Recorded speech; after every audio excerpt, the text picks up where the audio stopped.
Hello everyone, welcome to my channel. So this one looks big but collapse instantly. So let's solve x dot x dot x minus x equal x dot x dot x.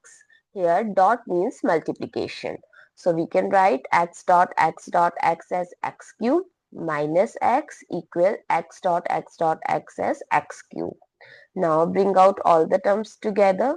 So x cube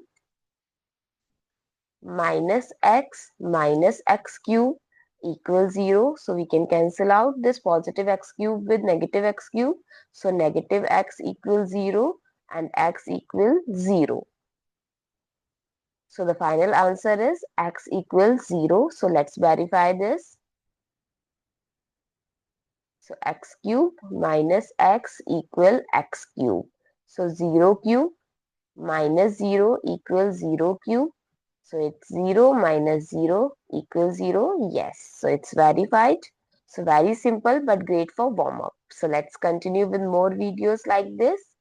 Thank you so much for watching this video. See you in the next video.